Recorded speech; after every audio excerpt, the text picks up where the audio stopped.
He thought he was hearing a servant. She thought she was answering an honest advertisement for work. By the end of that first morning, both of them were certain they had made a terrible mistake. The advertisement had been short. Woman wanted, hardworking, honest, room and wages provided. Inquire at the Calloway Ranch, Cedar Hollow, Montana Territory. Eliza Hartwell had read it 3 times in the stagecoach office back in St. Louis, folded it carefully, and spent her last good dollars to come west. She imagined cooking, cleaning, perhaps tending a garden, a fair trade for a roof and a fresh start. What she did not imagine was the man waiting at the end of the rutted road. He stood on the porch with his arms crossed, a tall, weathered figure with a face like a closed door. He looked at her trunk, then at her gloved hands, then at her traveling dress, and something cold settled into his expression. "You're not what I asked for," he said. "And what exactly did you ask for?" she answered. He didn't reply. He simply turned and walked inside, leaving the door open behind him like a dare. Eliza stood alone in the wind, her heart pounding, 2,000 miles from anything she had ever known. But neither of them understood the truth yet. Eliza Hartwell was 26 years old, though the past year had aged her in ways no mirror could measure. She was tall for a woman, with dark hair she kept pinned back and gray eyes that missed nothing. People often mistook her stillness for softness. They were always wrong. Back east she had been a schoolteacher, and before that, the daughter of a doctor who taught her to set bones, mix tinctures, and stay calm when others panicked. She could read Latin, balance ledgers, and stitch a wound without flinching. She was, by any honest measure, one of the most capable people anyone was likely to meet. But capability had not saved her from grief. Her father had died of fever the previous winter, and the man she was to marry had quietly disappeared the moment her dowry disappeared with the debts. She had watched her old life sold off piece by piece, and she had learned a hard lesson, that the world valued a woman for her usefulness and discarded her the moment it cost something to keep her. So she came west not for romance, and not even for comfort. She came because she refused to be a burden to anyone ever again. She would earn her place with her own 2 hands. Her hidden fear was simple and quiet and always with her. She feared that no one would ever choose her for who she was, only for what she could do. Caleb Calloway was 34, and he had built his ranch out of nothing but stubbornness and grief. He was broad through the shoulders, with sun-darkened skin and a beard he kept trimmed but never quite neat. His hands were scarred from years of fence wire and branding irons. He spoke little, smiled less, and the men who worked his land respected him without ever claiming to know him. He was a good rancher, maybe the best in the valley. He could read weather in the color of the sky, find lost cattle in a blizzard, and work 18 hours without complaint. He had carved out 3,000 acres of good grazing land, and on paper he was a wealthy man. But the house behind him was empty and had been for 4 years. His wife, Sarah, had died in childbirth on a winter night when the snow came too fast for the doctor to reach them. The child had died with her. Caleb had buried them both beneath the cottonwood tree on the hill, and he had not allowed himself to want anything since. He had placed the advertisement only because his sister back in Ohio had badgered him by letter for a year. "Hire help," she'd written. "You can't live like a ghost in your own house." So he had. He expected some plain, sturdy widow who would cook his meals, keep the floors swept, and never look him in the eye. His hidden fear was the one he never said aloud. He feared that if he let himself care for another person, he would lose them too, and that the second loss would be the one that finished him. So when Eliza Hartwell stepped down from that wagon with her straight back and her clear gray eyes and her fine traveling dress, he saw everything he didn't want. He saw a woman who looked like she belonged in a parlor, not a kitchen. He saw trouble. He saw someone who would expect things he had no intention of giving. And Eliza, looking at the silent man with the cold face and the worn clothes, saw exactly what she feared most: A man who looked at her and saw only labor. A man who would use her up and feel nothing. They were both wrong about each other, completely, stubbornly wrong. But it would take a long time and a great deal of trouble before either of them learned it. The first week was a war fought in silence. Caleb left a list on the kitchen table each morning, written in blunt, heavy letters. Eliza completed every task before noon and then went looking for more. He had expected her to wilt.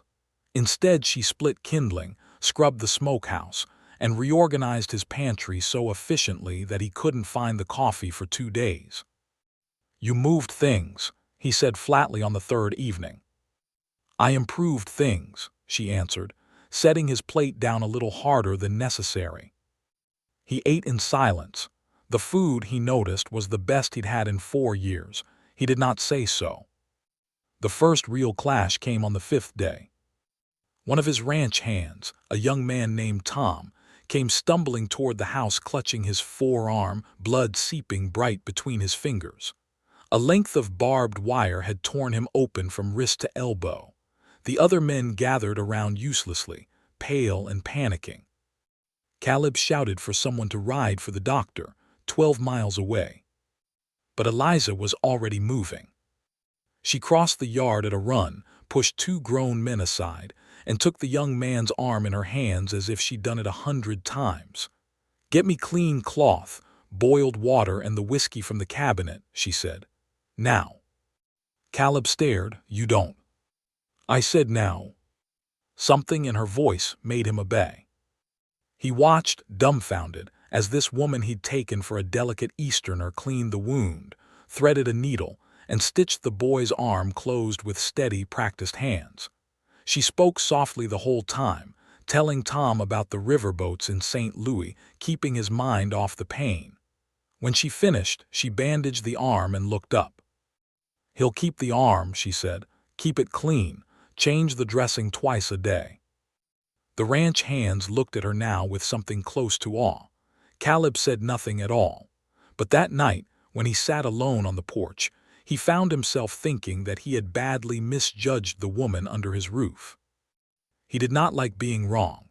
He liked even less the small, unfamiliar warmth that had crept into his chest when he watched her hands work. After that, the silence between them changed. It was no longer a wall. It was a question. Eliza began to notice things she had missed. She saw how gently Caleb handled a newborn calf, cradling it through a cold night by the fire. She saw him slip extra wages to a hand whose wife had taken ill, then gruffly deny it when thanked.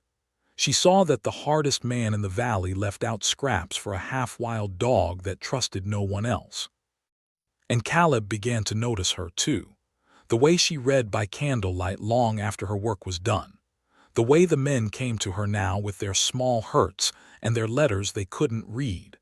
The way she never once complained, never once asked for anything beyond the wages they'd agreed upon. One evening he found her in the barn after dark, teaching little Sammy, the cook's son, to read by lantern light. The boy traced letters in the dust of the floor with his finger, and Eliza praised each clumsy one as though it were a masterpiece. Caleb stood in the doorway, unseen, and remembered a long-ago dream of a house full of children's voices. The ache of it was so sharp he had to walk away. The next morning he did something he had not done in 4 years. He sat at the breakfast table instead of taking his plate out to the porch. "You were a teacher," he said. "It was not quite a question." "I was many things," she answered. "Why'd you answer my advertisement? A woman like you could find better work than this." Eliza set down her cup. For a moment her careful armor slipped, and he saw the tiredness underneath. "Because I wanted somewhere," she said quietly, "where I'd be judged by what I do and not by what I've lost. Out here, nobody knows what I used to have. Nobody can take it from me again." Caleb looked at her for a long moment. He understood that kind of running. He had been doing it himself for 4 years. "That's a fair reason," he said. It was the closest thing to kindness he had offered her, and they both knew it. The turning point came on a gray afternoon in late autumn. Eliza had gone walking along the ridge to gather wild herbs, and she found, almost by accident, the small graves beneath the cottonwood tree. 2 markers, weathered by 4 winters, one large, one terribly small. She stood there a long time, and she understood all at once everything she had not understood before. The empty house, the closed face, the man who could love a half-wild dog but could not bear to be thanked. He was not cold. He was simply a man who had loved with everything he had and lost it, and decided never to risk that pain again. When she turned, Caleb was standing a little way off watching her. His jaw was tight. "You shouldn't be up here," he said. "I didn't mean to intrude," she answered, "but I'm not sorry, I know." She did not pity him. That was the thing he noticed. She did not soften her voice or look at him as if he were broken. She simply walked to stand beside him at the graves, shoulder to shoulder, and stayed there in the wind without saying a word. "Sarah," he said finally, his voice rough. "And our son, he never even had a name. The snow came too fast. The doctor couldn't get through. I held her hand and there was nothing I could do, nothing at all." "I know what it is," Eliza said softly, "to be helpless while someone you love slips away. I held my father's hand the same way." They stood together as the light faded, 2 people who had each learned the same hard lesson and carried it alone, until that very moment. When they walked back down the hill in the dark, something had changed between them, quiet and permanent. He had let her see the wound, and she had not flinched. That was the night the romance truly began, though neither of them would have called it that yet. Winter came early and hard that year. The first blizzard struck in November, sooner than anyone expected. The wind howled out of the north and the snow fell so thick that a man could lose himself 10 feet from his own door. The cattle bunched against the fences, and the temperature dropped low enough to kill. In the middle of that storm, the cook's boy Sammy went missing. He had gone out to bring in firewood and never returned. His mother's screaming brought the whole ranch into the yard, where the snow swallowed every lantern's light. Caleb organized the men into search lines, but the cold was lethal and the dark was absolute, and every minute that passed made it more certain the boy would not survive the night. Eliza did not wait to be told what to do. She remembered the boy talking about a hollow log down by the frozen creek, a secret fort he was proud of. She wrapped herself in every coat she owned, took a lantern, and went out into the storm against Caleb's shouted orders. "You'll die out there," he roared over the wind. "Then I'll die looking," she shouted back and vanished into the white. She found the boy by the creek, exactly where she'd guessed, curled half-frozen in the hollow of the log, too cold to even cry. She wrapped him in her own coat and tried to carry him back, but the wind turned her around, and within minutes she was as lost as he had been. Her lantern guttered out. The cold reached into her bones. She sank down into the snow with the boy held against her chest, shielding him with her body, and understood that she might not see the morning. But Caleb was already coming. He had seen her go, and he had not hesitated. He had saddled his fastest horse and ridden into the heart of the blizzard, calling her name into a wind that tore the sound away. He searched for nearly an hour, frostbite biting at his face, his own life thinning with every passing minute. The men had begged him not to go. He went anyway.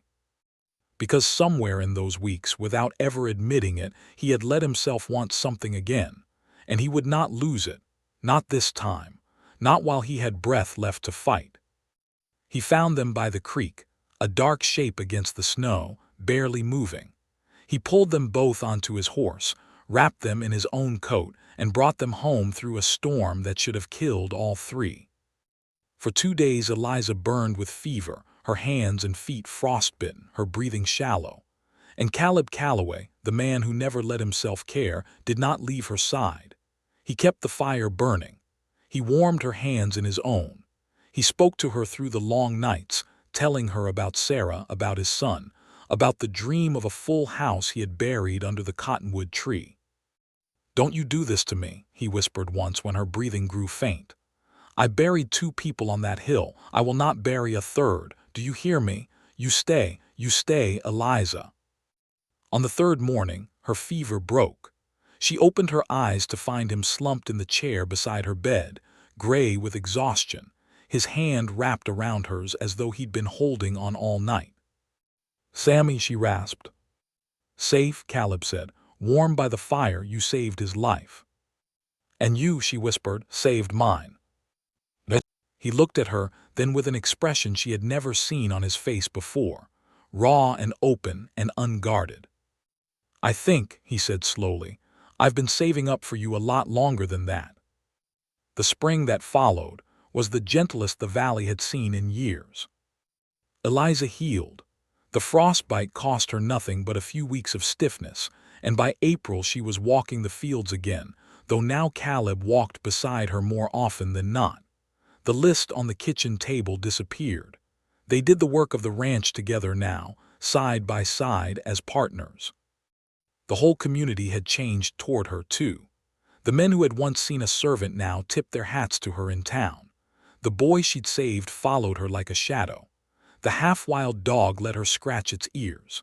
And the cook, Sammy's mother, told anyone who would listen that Miss Hartwell had walked into a blizzard for a child who wasn't even her own, and that there was no finer woman in all of Montana. It was the cook, in the end, who said the thing aloud that everyone else was thinking. "That man loves you, Miss Eliza," she said one morning, kneading bread.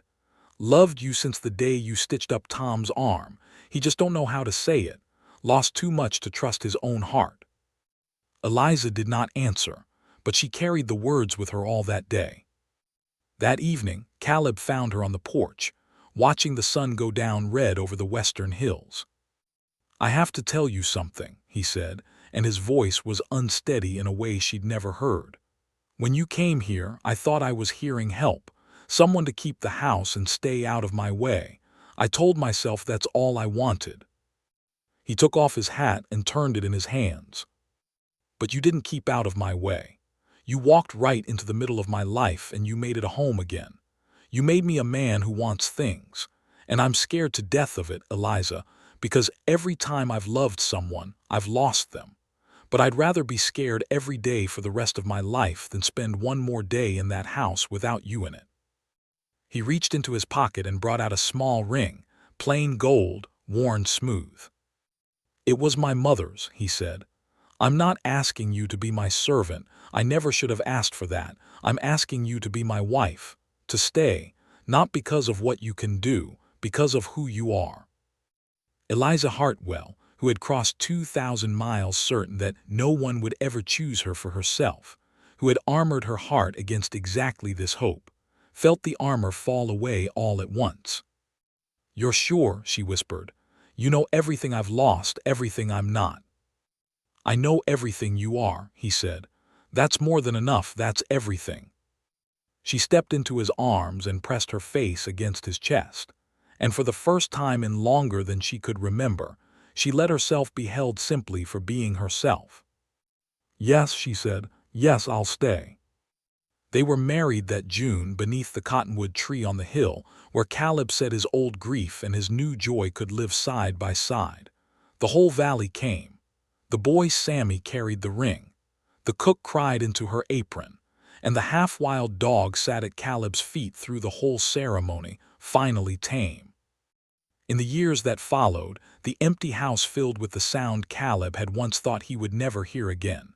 Children's voices, laughter at the breakfast table, the warm, ordinary noise of a life rebuilt from loss. And sometimes, on winter evenings, when the snow fell soft against the windows and the fire burned low, Eliza would remember the cold man on the porch who had looked at her trunk and her gloved hands and said, "You're not what I asked for." He had been right in the end. She wasn't what he asked for. She was so much more than he had ever known to ask for, and he had been so much more than she had ever dared to hope.